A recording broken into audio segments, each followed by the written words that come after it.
All right, so when we left off yesterday, we were just talking about the different relationships between our displacement function, which we often will use S of t. I will tell you also you might see it as x of t. All right, and you guys know you're allowed to use whatever you want, but those are two common ones. We're looking at the relationship between displacement and velocity and acceleration. Okay, and doing that, we've done this just a little bit as we looked at applications of derivatives earlier this year. But we want to refocus ourselves into this in a little bit more depth here in this unit. Another thing that I really want to point out, this is very important, is that you recognize the initial conditions. Okay? The initial conditions are not just where we are at the beginning, but when they ask for initial conditions, they're asking for a position, of velocity, and an acceleration. And in fact, beyond this even, if they ask you to describe the motion of something, you should give all three of these, okay? So they're just plugging in as like initial, like 0. Yeah, for these, you're plugging in 0. One really common mistake students will make is that they'll assume that we're starting at 0. Our position, in the example we looked at yesterday where we were riding our bike from our house to our neighbor's house, our house we made 0, okay? But the reality is that a number of these applications, we might be starting over at 3, okay? Another thing is, don't assume that we're starting from a standstill. We're not starting from a velocity of 0 initially.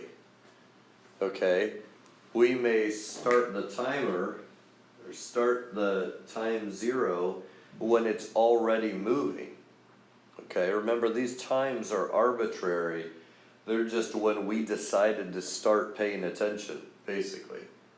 Okay, so that's why you can deal sometimes with negative times and to try to like predict where it was a few seconds ago, and those kinds of things. So don't just assume that the initial conditions are at the origin with a velocity of 0 or something like that. You need to actually plug in 0 to your function to see, you know, where we were, how fast it was going, and what the acceleration was. Okay.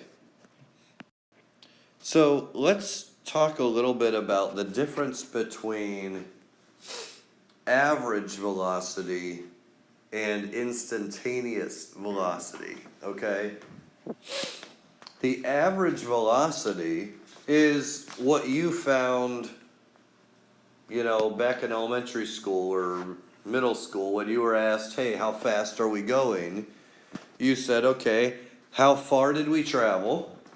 That's what this S of T2 minus S of T1 is. What's our displacement at the end minus our displacement at the beginning? That's going to tell us how far we went over how much time. So distance over time. That's what that's giving us, okay? Now we're familiar with that formula, distance over time.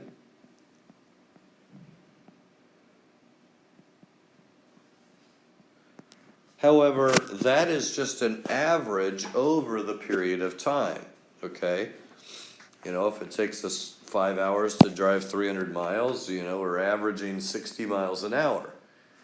But you may have been sitting for 5 minutes at a standstill in a traffic jam, and then at another point you might have been going 75 for an hour of that.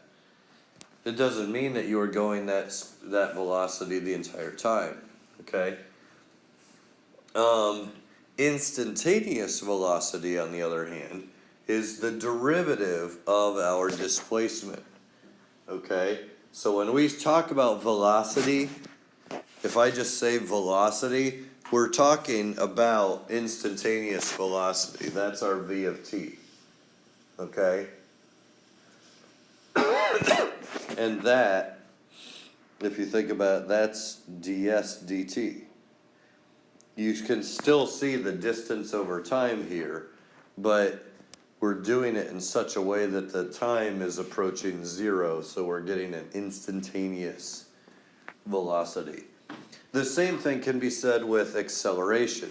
We could have an average acceleration, or we could have an instantaneous acceleration, okay? Now, we're gonna relate back to these two later on. At the end of this unit, we're gonna talk about the mean value theorem. And we'll relate to these a little bit more, but especially with acceleration, pretty much everything we are gonna do, we're just gonna deal with it, average acceleration, okay? But I did want you to be aware, there is a difference here, okay? Now, this part right here is one of the most critical components to this whole unit. If you don't understand this part, or if you don't get this part, you're gonna be really lost on much of what you're asked to do throughout this unit. So really, let's really focus in on this, okay? Notice here, we have the signs, positive, negative, or zero, of our displacement, our velocity, and our acceleration, okay? And the signs of our displacement, if you want a question for this, we're just asking, you know, where am I? Or which side of zero, or the origin, am I on? Okay? So if you're at zero, if s is zero, then you are right on the origin. If s is a negative, you're to the left or below. And if s is positive, then you're to the right or above the origin. Okay? That one's pretty simple. Velocity, remember, is a vector. Okay? And we mentioned yesterday the difference between speed and velocity. Okay? Your speed, as a reminder, is the absolute value of your velocity. Okay? The sign is what tells us which direction I'm going. Okay? Which way am I going? That's what you need to think when you think velocity. If your velocity is zero, then at that moment, you're not moving at all. Okay? It's like when you throw a ball up in the air. When it hits that peak, between when it stops moving up and it's going to start moving down, there's a moment in time where that velocity is zero. It's just hanging in the air. Okay? Now, if your velocity is positive, it's going to be moving in the positive direction, either right or up. If it's negative, that means our movement is to the left or down.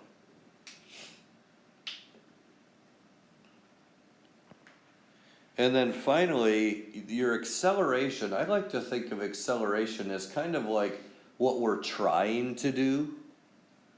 Okay? How many of you have like a cat or a dog? Any one of you? Oh, you? You ever see a cat or a dog try to run on a tile floor? Yeah. Or a wood floor? Yeah. And they try to turn the corner, or they try to change directions. Like they're sliding for a minute. Yeah, they're sliding for a minute. That's how I like to illustrate this interplay between our velocity and our acceleration. When your pet is running along the tile floor, the acceleration is going that direction and the velocity is going that direction. The moment they decide they want to go the opposite direction and they start trying and now they're sliding, that's when their acceleration has changed. But notice their velocity is still going in the same direction. Okay? So we have this, pet, it's running this way, the acceleration and velocity are changing, and then it's trying to go this way, it's trying to go this way, it's trying to go this way. Finally, it kind of gets its footing, and it actually is able to go that way. But this whole time here, when it's sliding, that's when, okay, here, the acceleration is negative and the velocity is negative. Here, the velocity is still negative, but our acceleration has switched to positive. Which way are we trying to go? And in that time, what's happening to our speed? It's decreasing until finally our velocity hits 0. Okay? And then our acceleration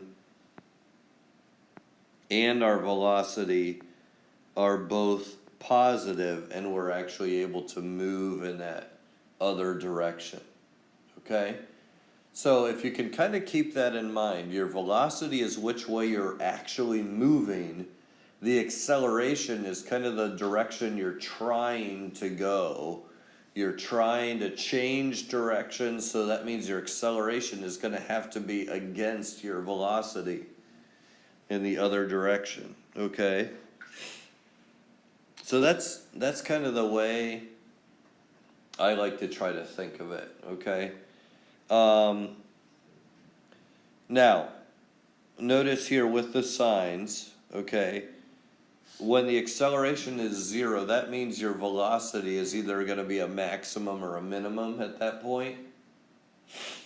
It could be constant, okay, if I'm just jogging a mile and I'm keeping a nice steady pace, my acceleration is 0. I'm not speeding up or slowing down. My acceleration is 0 because my velocity is constant. Which makes sense because the derivative of a constant is 0. Okay? But then we have a positive acceleration. We are trying to go to the positive, which means our velocity is going to increase. Now, our velocity still might be in the negative, as we can see in this illustration here with the pet sliding across the floor. But it's getting less negative. It's going towards the positive direction. Okay? And same thing, if the acceleration is negative, then the velocity is going to get more negative. It's going to decrease. Okay?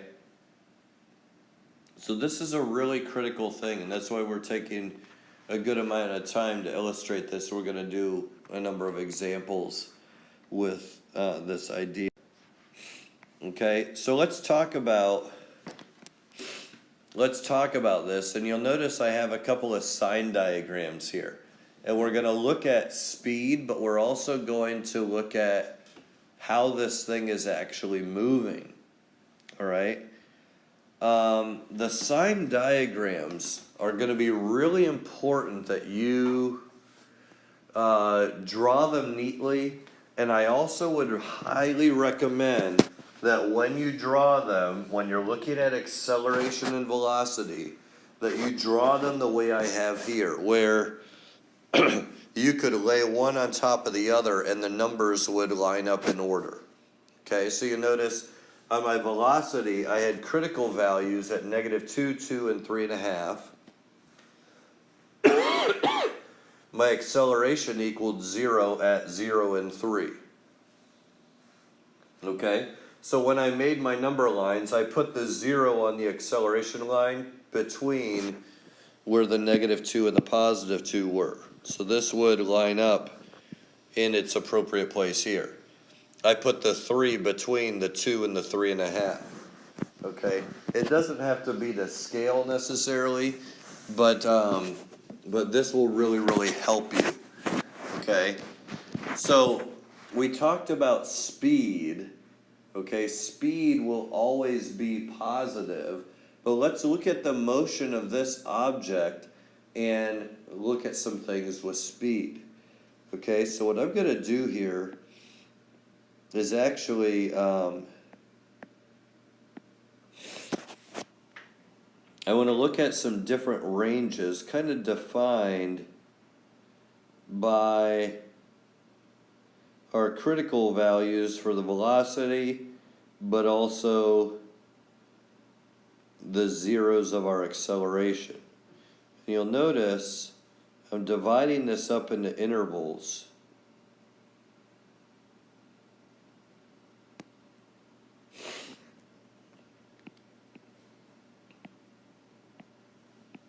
Okay, so we've got. No, you could do this with a table, but I know at least for me, it's helpful to see it.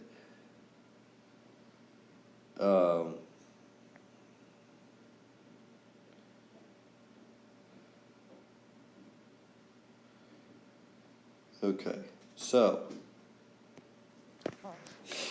as we're looking at these, you'll notice that what I've done is I've actually kind of expanded and combined these two sign diagrams so that I can look at what's happening with both of them at the same time. So notice in this range to the left of 0, the acceleration is positive, okay? Between 0 and 3, it's negative. Now I'm going to put that here and here. To the right of 3, it's positive, okay? My velocity to the left of -2 is negative. Between 2 and -2 and 2, it's positive. Okay. Between 2 and 3.5, it's negative. And then to the right of 3.5, it's positive again. Okay. Now, why do I do this? Okay. Well, because by recognizing this, we can see the intervals where we are speeding up or speed is increasing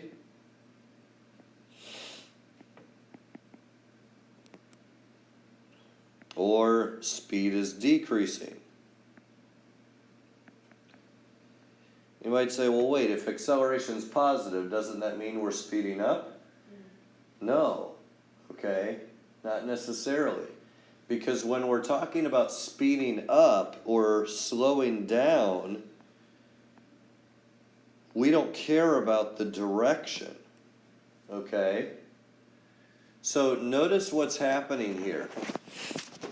Before we get to the time -2, our velocity is negative, but our acceleration is positive. So what's that going to do to our speed?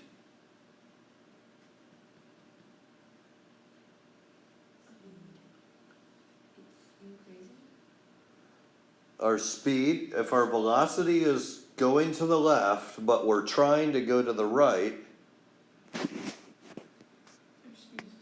our speed is going to decrease. This is when the pet's sliding across, trying to go the other direction. Okay? So it's decreasing below -2. Okay? Now notice between -2 and 0, our velocity is positive and the acceleration is positive. So what's going to happen to our speed there? It's going to be increasing. So from -2 to 0, our speed is going to increase. And then you can see here, our acceleration is negative.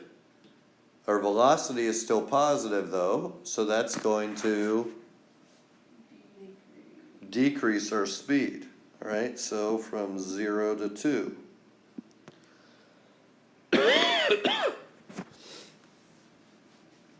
Then you'll notice between 2 and 3, my velocity is negative and the acceleration is negative.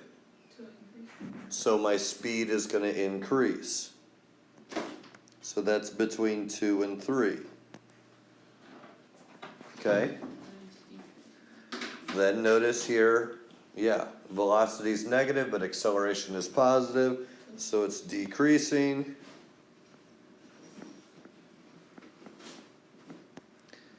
And then once we get past the 3.5 second mark, they're both positive.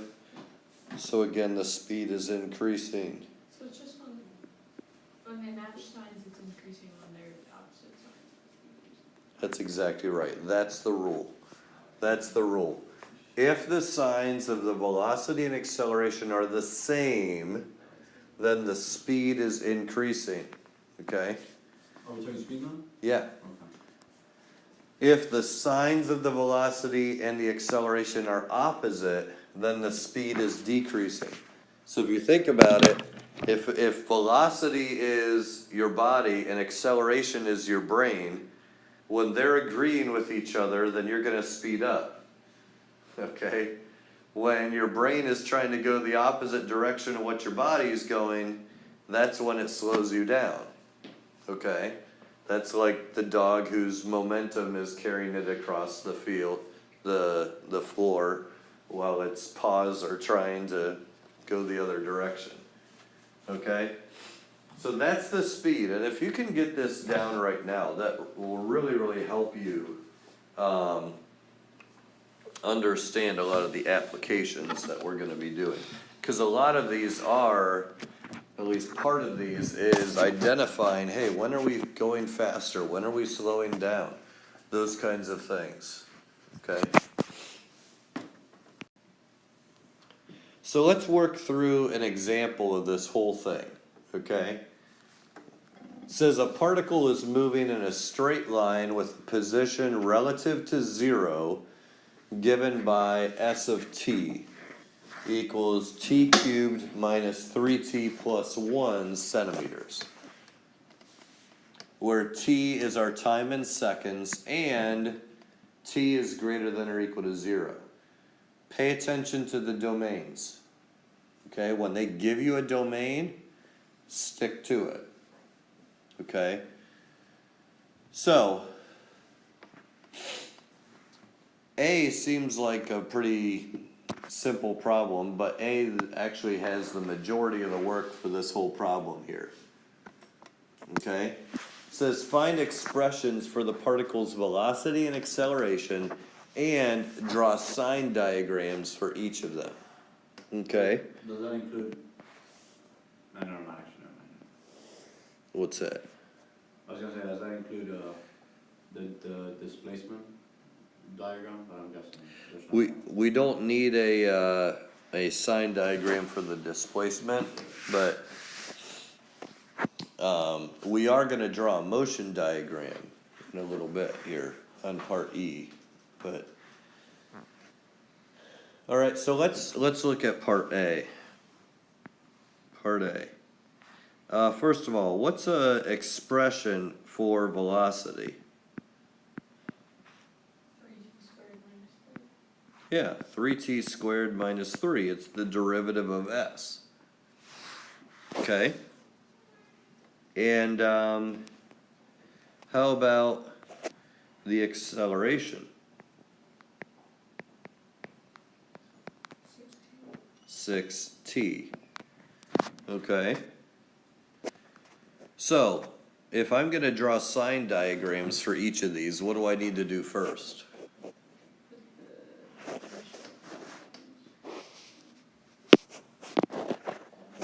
Put Initial values in to get critical points. I don't know. Okay, we want to get critical points. How do we get critical points? Finding the zero of derivative.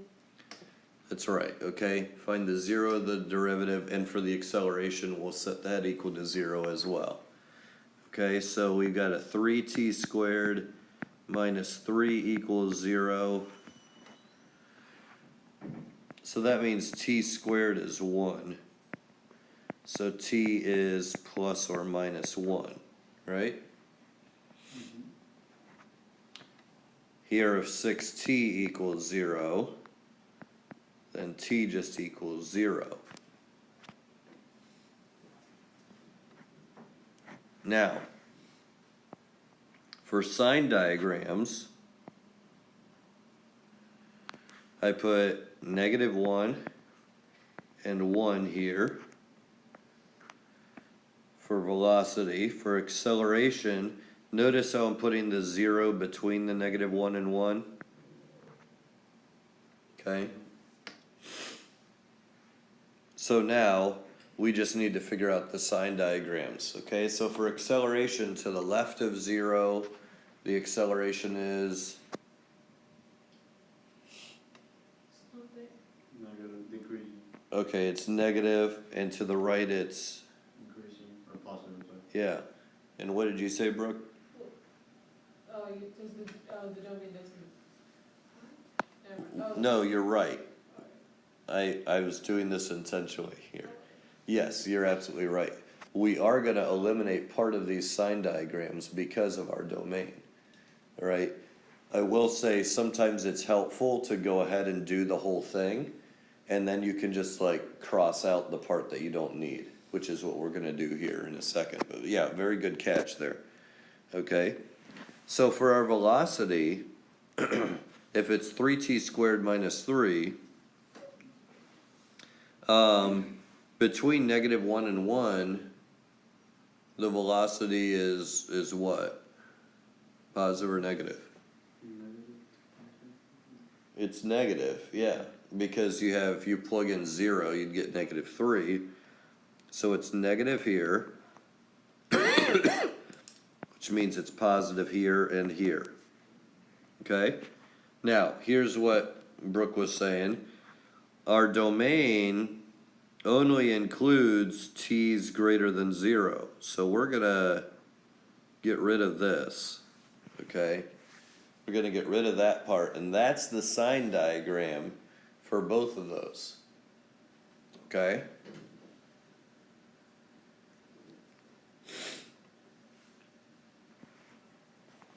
So this is what will then allow us to do part B. Okay? Part B says to find the initial conditions. Find the initial conditions and hence describe the motion at this instant. Okay? Now, t is in seconds and our position is in centimeters. Okay, so if we're describing our motion, we should use proper units of measure. All right, but let's go ahead and find the initial conditions. S of 0, V of 0, and A of 0. Okay, so what's S of 0? 1, V of 0, -3, and A of 0? 0, or 0. Yeah. Okay. So, if I'm describing the motion, what would we say?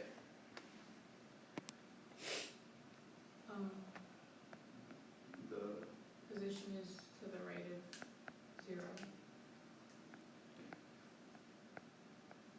0. Okay, we're to the right of 0. How far? 1 centimeter. Okay.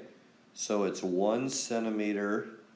I'm going at a constant velocity of -3 centimeters per second.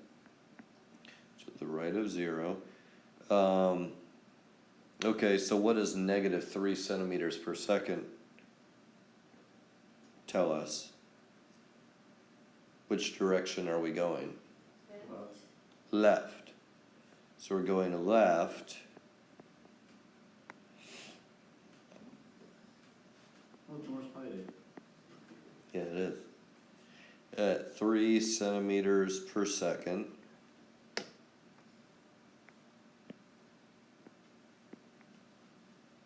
Okay. With an acceleration of what? 0. 0.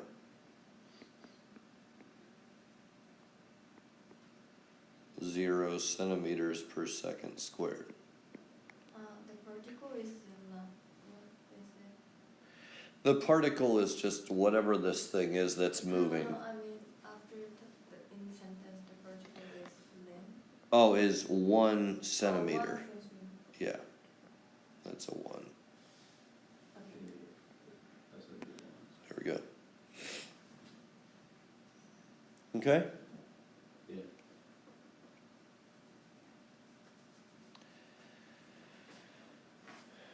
So, now that we've done the initial conditions and described that motion, take a minute here and do part C. Part C asks you to describe the motion at t equals 2. Alright, so very similar idea. Go ahead and come up with a statement for that. After 2 seconds, what is our object doing? So, what's our position? No, 3, I'm sorry, 3. 3. I was thinking 2 seconds. And our velocity? 9, And our acceleration? 12. Okay, so the particle is then 3 centimeters. 3 centimeters to the Right. right of the origin, going at, 9 centimeters per second. oh wait, I forgot, which direction? Right. Right. Going right at 9 centimeters per second with an acceleration of, 12. okay, now just for kicks here at the moment, is this thing speeding up? Yeah. Yes. Okay, yeah. So you could even say, and is speeding up. Like stopping. Because the acceleration is going the same direction as the velocity is. Okay?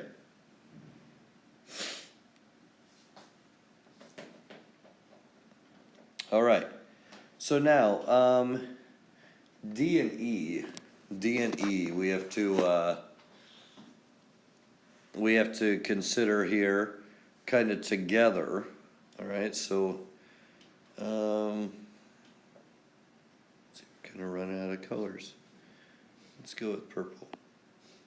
All right, so D and E will go together. So what's the position of the particle when the change in direction or changes in direction occur? How am I gonna find this?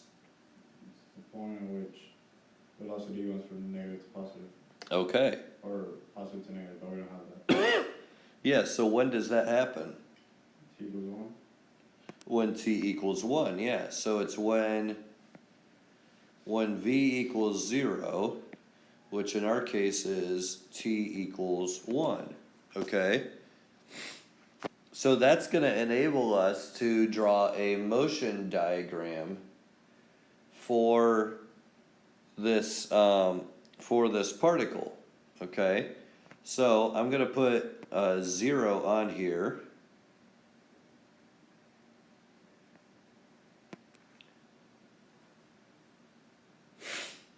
And I know at t equals 1, initially, we said it's going to the left.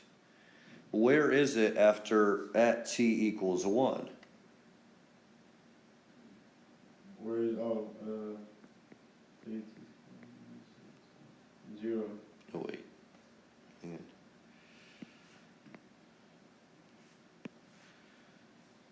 on. At t equals 1, where are we? At t equals 1, we're at 0. Because we start at t equals 0, we start at negative 1. At- Negative 3, I'm sorry, negative 3. Wait, hang on. At t equals 0, our initial position was at 1, I right? was looking at velocity. Yeah. T equals 1, So this is t equals 0 right here. so we're at negative 1. Okay, if you plug in 1 into your s of t, s of 1 is 1 minus 3 plus 1. So that's going to be at negative 1. So that's where we are after t equals 1 second. Okay. Now, where are we after 2 seconds? We just figured that out, right? So we're over here at 3. Okay. And then if we wanted to do one more, just to get an extra point on here, okay, we could do time 3. If I plug in 3, that's 27 minus 9 is 18 plus 1 is 19. So it's going to be way over here. We're going to be at 19. Okay.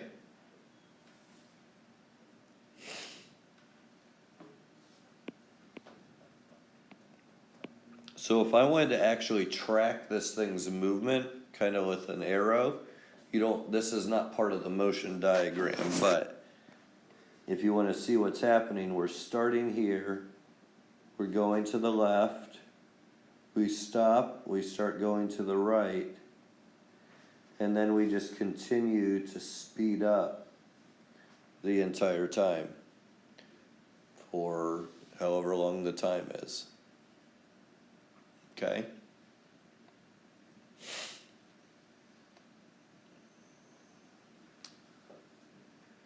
All right, so let's look at F and G and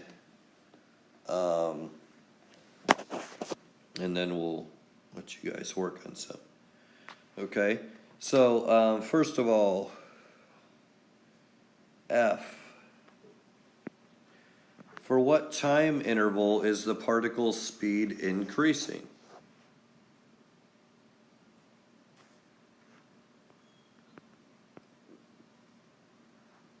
Oh, so t is greater than or equal to 1?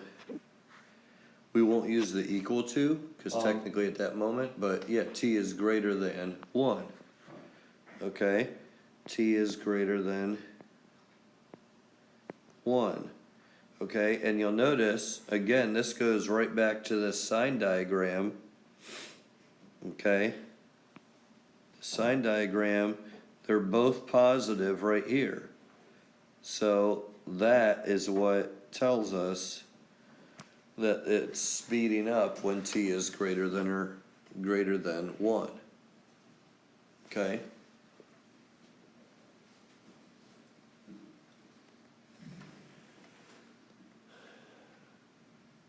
All right, and then part G, our last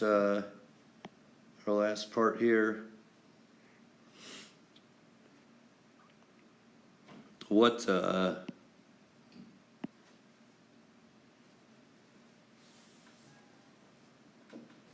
we go. All right, so part G, what's the total distance traveled from t equals 0 to t equals 2? 4,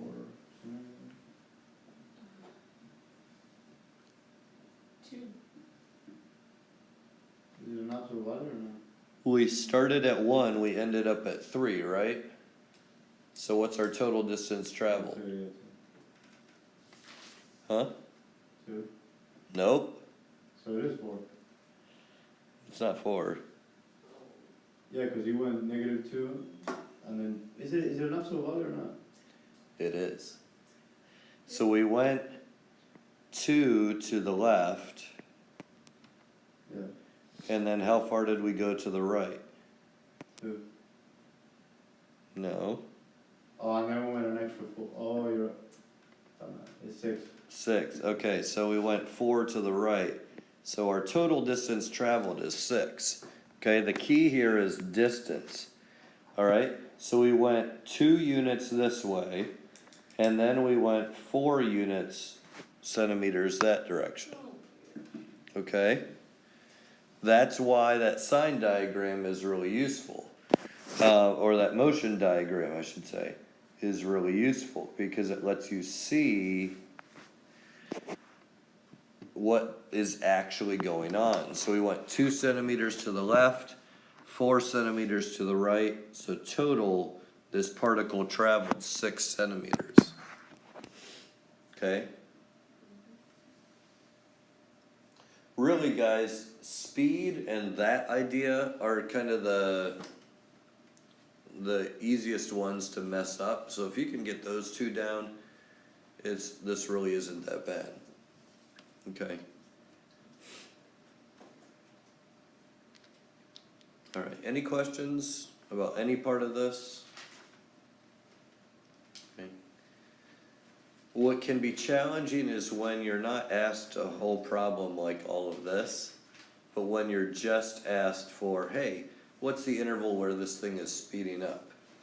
You still gotta do it. You've got to figure out all of the other things that lead up to being able to tell whether it's speeding up or slowing down.